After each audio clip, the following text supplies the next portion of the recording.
En 2024, la France connaît encore une crise agroalimentaire.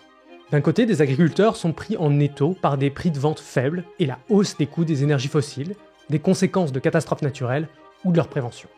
De l'autre côté, des consommateurs sont confrontés à l'augmentation des prix qui conduit de plus en plus de Français dans la précarité alimentaire. Entre les deux, des entreprises agroalimentaires en position de force connaissent des profits records sans que leurs marges puissent servir à corriger des problématiques sociales et environnementales de plus en plus pressantes. Une modernisation du système agroalimentaire apparaît urgente pour que les marges du secteur ne soient pas faites aux dépens des travailleurs, des consommateurs et accessoirement de leur futur. Je vous propose, à travers la visite de cette ferme française de 2050, d'explorer ce à quoi peut ressembler cette modernisation agricole. Comme les autres vidéos de cette série, le scénario présenté n'est pas une prédiction. Il s'agit de proposer un futur possible, basé sur des tendances expliquées par des spécialistes du sujet. Ce futur est très largement inspiré par le travail de l'IDRI, un laboratoire d'idées de développement durable qui a produit un rapport détaillé pour une Europe agroécologique en 2050. Dans l'histoire de l'alimentation depuis l'après-guerre, il y a eu de grands changements dans les pratiques qui montrent qu'une pratique alimentaire, c'est-à-dire le fait de choisir son aliment quelque part, donc quelque part plutôt qu'ailleurs, ou choisir un produit plutôt qu'un autre, ou manger dans une situation plutôt qu'une autre, toutes ces choses-là qui forment notre alimentation quotidienne ont beaucoup changé entre les années 60 et aujourd'hui. Typiquement, on a aujourd'hui des pratiques comme le fait d'acheter des plats préparés qui forment une partie importante de notre alimentation, le fait d'acheter beaucoup plus de viande et d'en faire un élément central de nos repas, le fait aussi d'avoir beaucoup plus de produits transformés, et donc des produits qui sont issus de l'industrie agroalimentaire, qui sont des choses qui n'existaient pas, ou en tout cas pas du tout dans ces proportions-là, il y a encore 40 ou 50 ans. Et ce que ça montre, c'est qu'en fait ces pratiques-là, elles sont malléables, elles évoluent, et donc que d'ici 30-40 ans, on pourra aussi avoir des changements de cette ampleur-là. Ces changements alimentaires ont été causés et permis par des évolutions radicales de la production. Les techniques d'irrigation, la chimie, la maîtrise génétique et la mécanisation ont entraîné une augmentation sans précédent des rendements agricoles. La révolution verte a impacté l'espèce humaine entière, qui est passée de 2,6 milliards d'individus en 1950 aux plus de 9 milliards de 2050. Mais si cette révolution a pu éloigner les famines et garantir l'abondance en France, peut-elle évoluer pour répondre à de nouvelles contraintes ? Une plante, pour pousser, elle a nécessairement besoin d'azote. Et cet azote, elle peut le tirer de plusieurs endroits, de plusieurs manières. Soit elle prend l'azote qu'il y a dans l'air, soit elle va prendre l'azote qu'on lui apporte en plus ou qui est déjà présent dans le sol. La première manière, c'est auparavant, j'avais apporté de la matière organique à mon sol. Donc par exemple, je vais avoir mis du compost, du fumier, pour prendre des exemples assez courants. Ou une autre manière de faire, c'est d'apporter de l'azote liquide, donc l'azote de synthèse, connu sous le nom d'engrais. En raison de la concentration de l'élevage, on se prive de la possibilité d'exploiter les déjections animales dans les régions où le sol est insuffisant pour absorber ce qu'il y a là. On n'a pas des pipelines lisiers de la Bretagne à la Beauce. Et donc, on a un problème, on a trop de lisiers en Bretagne et on n'a pas assez d'apport organique d'azote dans la Beauce. De la même manière qu'une usine manufacturière, l'exploitation agricole cherche à baisser ses coûts en intensifiant sa production. Cette recherche d'économie d'échelle a changé en profondeur les espaces ruraux. Ici, tous les champs ou presque sont dédiés à la culture du blé. Ils ont été agrandis pour réduire les coûts de main-d'œuvre avec l'utilisation de machines de plus en plus grandes. Là, des territoires sont entièrement dédiés à la vigne pour profiter de l'image de marque du vin français. Dans cette région, des bâtiments regroupent des milliers de ports pour optimiser les coûts d'importation du soja. Soja qui lui est produit à 7000 km de là, dans un territoire spécialisé pour optimiser les coûts d'importation d'engrais minéraux, engrais produits à 9000 km de là, dans un territoire spécialisé dans l'extraction de gaz naturel. Structurer un système agricole autour d'économies d'échelle a une conséquence difficilement évitable, une dépendance aux énergies fossiles totale. C'est ce qui explique qu'en 2024, l'agriculture est la source de 20% des émissions de gaz à effet de serre en France. Ce qui fait qu'aujourd'hui, on a un cycle de l'azote qui en fait n'est plus un cycle, en ceci qu'il n'est plus bouclé. On a des apports et des sorties d'azote, mais on n'a plus ce système de cycle autonome. Car voici le comble du paradoxe. En un point du globe où rien ne pousse, on extrait le nitrate, qui donne vigueur et vie aux plantations du monde. La filière d'engrais, à base de nitrate de soude du Chili, développée dans les années 1800, marque le début d'une agriculture minière en France. Ce paradoxe est au centre de nombreuses filières agricoles. En 2020, ce sont des usines au milieu du désert, comme celle-ci, qui par un procédé qui demande beaucoup d'énergie fossile, produisent des engrais qui font pousser le blé, le soja ou le maïs cultivés ou utilisés en France. Alors ce ne sont pas les paies de vaches qui sont responsables de la pollution du secteur agricole, c'est juste que cette vache est en partie nourrie au gaz. Et c'est ça qui explique que l'élevage représente plus de 50% des émissions de gaz à effet de serre du secteur et que les variations des prix de l'énergie fossile peuvent faire autant évoluer les prix alimentaires. Alors, en 2050, des crises énergétiques, des politiques publiques et l'évolution des prix des ressources fossiles ont rendu le modèle agricole basé sur l'économie d'échelle trop instable. Les fermes qui prospèrent sont celles qui ont développé des manières de se protéger, notamment en transformant une fois de plus le paysage rural. Je vais voir un paysage qui est beaucoup plus complexe et diversifié. Il n'y a pas de raison de croire qu'en 2050, on n'aura plus de céréales dans la Beauce. Au contraire, la céréale, ça va rester un peu la base de l'alimentation humaine. Mais peut-être que la différence, c'est que auparavant, on voyait surtout une ou deux variétés du blé, on va dire un blé tendre, un blé dur, alors que là, dans mon paysage un peu complexifié, diversifié, je vais continuer à avoir des graminées, mais je vais avoir peut-être encore plus de variétés de blé, puis je vais avoir du seigle, de la triticale, je vais avoir peut-être de l'avoine, etc., etc. Et puis je vais pas non plus avoir que des graminées, je vais aussi avoir des légumineuses. Pourquoi pas se dire que dans la Beauce, on va remettre un peu d'arbres fruitiers aussi, et donc je vais peut-être voir un pommier, et pas qu'un seul a priori, je vais peut-être voir aussi du légume de plein champ qui va être fait. Donc je vais peut-être me trouver devant des choux-fleurs. L'élevage ne disparaît pas, bien au contraire, notamment parce qu'il est l'élément indispensable qui permet enfin de reboucler le cycle de l'azote, notamment par le biais des déjections des ruminants, mais aussi les monogastriques. Donc les monogastriques, ce sont les porcs et les volailles essentiellement. Ils ont aussi un rôle essentiel dans le système agricole, c'est que leur alimentation, elle est essentiellement faite à base de coproduits de la production végétale. Donc ils vont manger des bouts des plantes que les êtres humains ne mangent pas directement. Et donc comme ça, au lieu de faire sortir cette énergie des plantes qui a été produite sous forme de calories de la production alimentaire, en nourrissant des monogastriques avec, ça nous permet à nous, êtres humains, d'en tirer des calories qui sont consommables par nous. Par contre, ce qui change par rapport à aujourd'hui, c'est déjà le nombre d'animaux. Demain, on a moins d'animaux qu'aujourd'hui.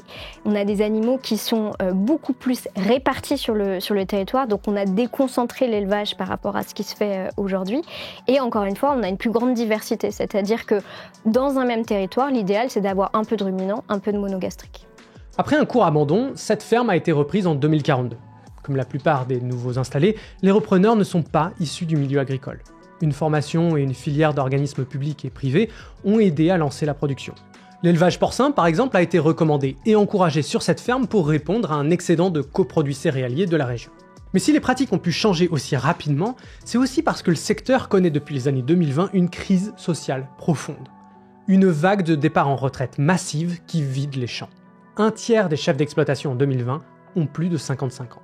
Pour trouver la relève, certaines régions prennent une décision radicale. La redistribution des terres agricoles pour permettre à des jeunes de s'installer sans qu'ils aient besoin d'hériter de terres ou d'une fortune pour en acheter. On a vraiment aujourd'hui déjà des travaux de sociologie agricole, notamment des travaux de François Pursel, qui nous montrent que la forme d'agriculture familiale telle qu'on l'a connue sur les précédentes décennies en France est en train de disparaître. Donc ça, c'est un phénomène qui s'observe déjà. Et donc, on a et on aura de plus en plus une forme de mixité des origines des personnes qui travaillent sur une ferme. Quant à la taille des fermes en tant que telles, je dirais que ça dépend vraiment, parce que ce qui nous importe plus, c'est de savoir combien on va avoir d'agriculteurs, d'agricultrices, d'actifs agricoles par ferme.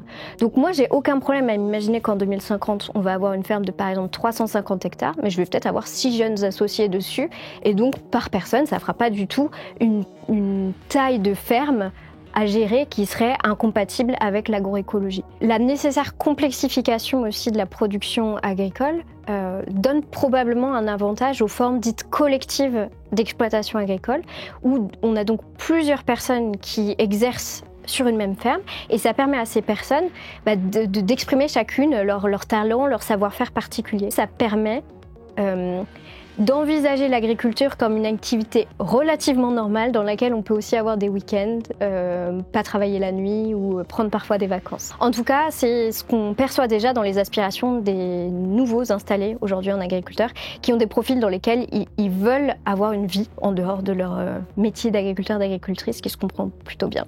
Cette grande ferme de 350 hectares est assez commune en 2050. Les 6 personnes qui y travaillent au quotidien sont spécialisées sur un ou plusieurs aspects de la production.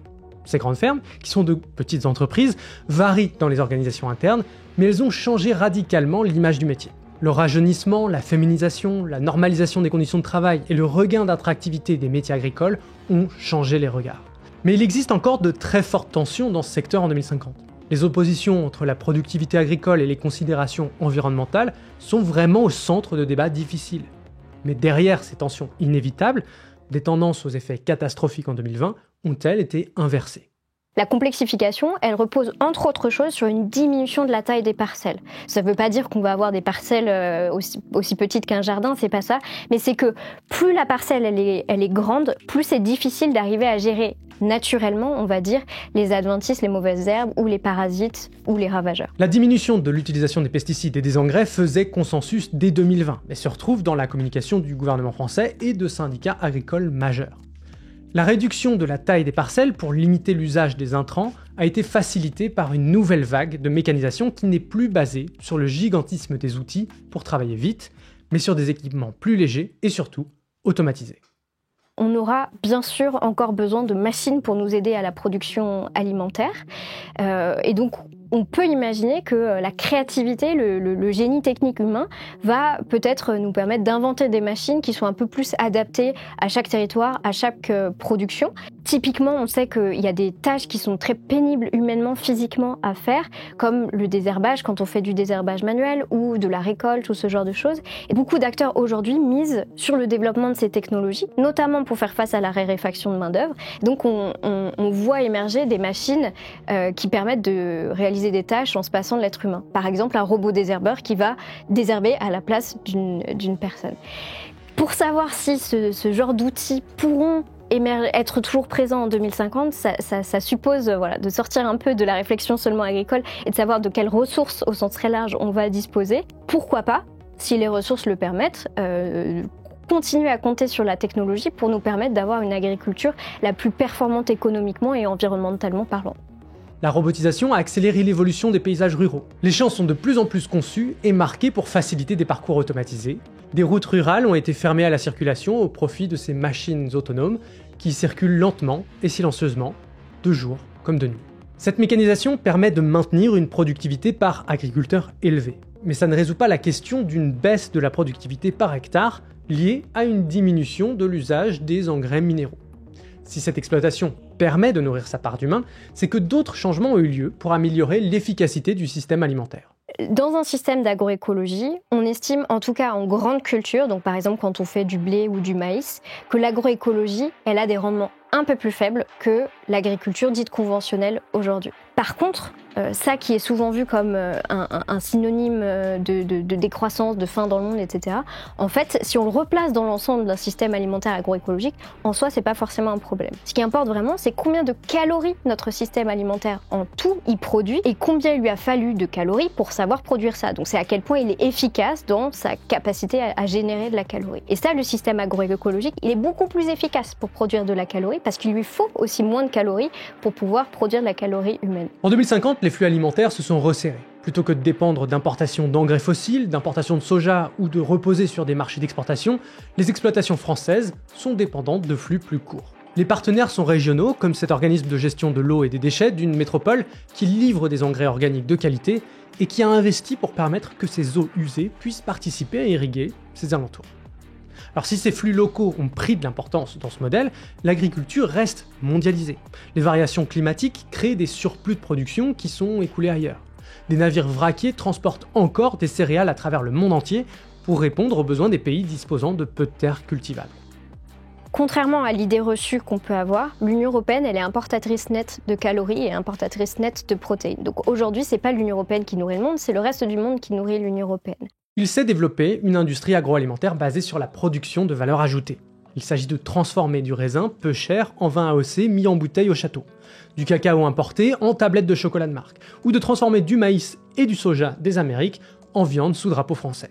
Ce modèle avait une logique, c'était d'accompagner les rapides évolutions du régime alimentaire d'une classe moyenne française qui s'est enrichie plus vite que le reste du monde. La consommation de viande des Français est passée de 44 à 91 kg par an et par habitant. Notre alimentation aujourd'hui est beaucoup trop carnée. Or, pour avoir une consommation carnée de cet ordre-là, on doit avoir des niveaux de production de viande qui sont très importants. Or, ces niveaux de production de viande, en fait, résultent en une série de problématiques environnementales sur l'eau, sur les cycles de nutriments, sur les émissions de gaz à effet de serre, etc. Le second type de conséquence est sur la santé. On a à la fois une alimentation aujourd'hui qui est trop carnée, c'est la première chose, mais on a aussi une alimentation qui est trop riche en calories et riche en certains types de nutriments, comme le gras, comme les sucres. Le troisième type de conséquences que notre modèle alimentaire a aujourd'hui, c'est des conséquences de type social. Pourquoi on parle d'inefficience sociale dans ce système ? Effectivement, on a permis à une majorité de personnes d'avoir accès à l'alimentation peu chère, mais il demeure une partie de la population qui vit dans la précarité alimentaire. Cette précarité alimentaire a augmenté sensiblement en France en 2022. Les banques alimentaires témoignent de la difficulté qu'elles ont à répondre à la demande, et c'est confirmé par les chiffres du Crédoc. En 2050, des politiques ambitieuses ont cherché à limiter les gaspillages, et notamment à éviter différentes sortes de malnutrition, qu'elles soient causées par une alimentation trop riche ou trop pauvre. Typiquement, on va être sur des baisses de consommation de viande dans les régimes alimentaires des ménages de l'ordre de moins 40 ou moins 50%. Bien sûr, ça dépend aussi des types de viande. Et en parallèle, on aura une hausse de la consommation de fruits et légumes, puisqu'aujourd'hui on n'en consomme pas assez pour respecter les recommandations nutritionnelles. Donc là, il y a aussi un sujet santé, pas uniquement un sujet environnement. Et on aura aussi une hausse, certainement, de substituts végétaux ou de produits végétaux qui permettent aux consommateurs, consommatrices de conserver une praticité tout en ayant un apport végétal plus important. Des politiques publiques de réduction du gaspillage alimentaire ont été mises en place depuis les années 2013. Mais le peu de communication chiffrée sur le sujet laisse penser à un échec. Et pour cause, une grande partie de ces inefficacités sont au cœur du système agroalimentaire de transformation. Par exemple, les estimations du Sénat établissent en 2022 qu'il faut 11 calories végétales pour produire 1 calorie de bœuf, 8 calories végétales pour 1 calorie de lait et 8 calories végétales pour produire 1 calorie de porc. Alors en 2050, la notion de gaspillage alimentaire s'est élargie. Elle concerne les déchets de production, les aliments non mangés, mais aussi la surconsommation de viande et de produits animaux par rapport aux besoins nutritionnels qui détournent des calories végétales de l'alimentation humaine et poussent à leur surproduction. Si on n'a pas de changement radical de la société, on ne repense pas la place du travail, il n'y aura pas de changement au niveau du temps que les personnes sont prêtes à passer. Or, une alimentation plus végétale, une alimentation plus brute, pourrait éventuellement demander plus de temps. On va devoir quand même répondre à ces demandes-là. Et la demande de praticité et la demande de prix bas, ou en tout cas modéré, demeurera importante. La tendance qui se poursuit, c'est celle des années 2020, avec de plus en plus de repas pris hors du domicile. Devant l'importance de ce mode de consommation, ces commerces ont dû adapter leurs pratiques, notamment via l'affichage systématique d'informations alimentaires. En 2050, l'origine des aliments, les Nutri-Score et les processus de fabrication sont obligatoirement affichés sur tous les produits transformés, y compris dans la restauration qui, jusqu'en 2024, échappait largement à ces pratiques. On pourrait avoir aussi un recours beaucoup plus important à la restauration collective qu'aujourd'hui. Si on imagine que, par exemple, les cantines scolaires pourraient être ouvertes le week-end, elles pourraient être ouvertes le soir, ce serait toutes des choses en fait qui ne sont pas impossibles. D'ici à 2050, comme on a encore plusieurs dizaines d'années, on peut imaginer que ces pratiques-là deviennent tout à fait normales. C'est peut-être le changement le plus surprenant, le retour en force de la restauration collective. L'installation de cette cantine a été encouragée par les pouvoirs publics. En 2050, cette forme de restauration est pensée comme une extension des politiques agricoles. En signant des contrats d'approvisionnement de long terme, elles permettent de créer un débouché fiable et local pour notre ferme. Beaucoup de jeunes installés par les régions dans les années 2050 peuvent se lancer grâce à ces contrats de long terme et avec ce type de partenaires. Ces contrats permettent de garantir des repas de qualité, à prix modéré, mais ce qui permet aussi de réduire d'autant les coûts, c'est l'insertion de ces structures dans les cycles agricoles. La restauration collective permet de réduire les coûts de récolte des déchets alimentaires qui sont ensuite valorisés sous différentes formes, y compris en engrais. Mais ce type de restauration se développe aussi en réponse au vieillissement de la population, pour produire des repas de qualité en maîtrisant les coûts et en limitant l'utilisation d'une main-d'œuvre jeune, devenue trop rare. Pour que un système agroécologique tel qu'on l'a décrit ait vu le jour d'ici 2050, il est certain qu'on a besoin d'une évolution assez radicale du cadre politique qui aujourd'hui contraint et soutient l'agriculture française et européenne. Donc ça va être bien sûr la politique agricole commune et les pans de politiques agricoles qui sont mis en place à échelle nationale ou régionale, mais c'est aussi tout un ensemble d'autres types de règles, par exemple la politique commerciale, les accords de libre-échange. Si les changements politiques doivent être radicaux pour faire advenir ce scénario, c'est parce qu'il est radical. Mais la question que je me pose, c'est de savoir si notre présent n'est pas lui-même un scénario radical. Nos arrière-grands-parents, pour la plupart paysans, pourraient-ils nous croire si on leur racontait que l'on mange tous les jours du poulet ? Que le poulet le moins cher est élevé en Amérique du Sud, que l'obésité est un problème de santé majeur et que seuls 2% de la population française travaille la terre. Dans une société de progrès, les bouleversements d'ampleur sont la norme. Dès aujourd'hui, de plus en plus d'exploitations agricoles et d'acteurs de cette filière agroalimentaire ont un fonctionnement qui cherche à provoquer et à anticiper ce changement de modèle. Ce positionnement de précurseur est coûteux en argent et en temps. Parce que ce qui permet la productivité d'une entreprise ou d'une exploitation agricole, c'est moins sa compétence interne ou ses outils que son insertion dans une filière. Et les fermes typiques des années 2020, comme celles de 2050, dépendent de nombreux acteurs qui aident à fertiliser, irriguer les sols, subventionnent certaines activités et forment les travailleurs, voire même qui peuvent influencer les attentes des consommateurs. La présence de marges importantes sur les ventes dans une partie de la filière, les inefficacités et le gaspillage alimentaire à grande échelle laissent penser qu'une modernisation radicale du modèle agricole est possible et finançable. Alors de quoi sera fait notre futur ? Et que deviendront les agriculteurs ou les chiffres de la précarité alimentaire dans les 25 prochaines années ? Et surtout, quelles seront les luttes et les crises qui auront entraîné ces changements ? Vous pouvez nous dire ce que vous en pensez ou raconter vos expériences en commentaire et consulter les rapports dans la description qui permettent de mieux comprendre ce sujet. Et si vous avez apprécié notre travail, vous pouvez nous soutenir dès 1 € sur KissKissBankBank. C'était Stupid Economics. Sur ce,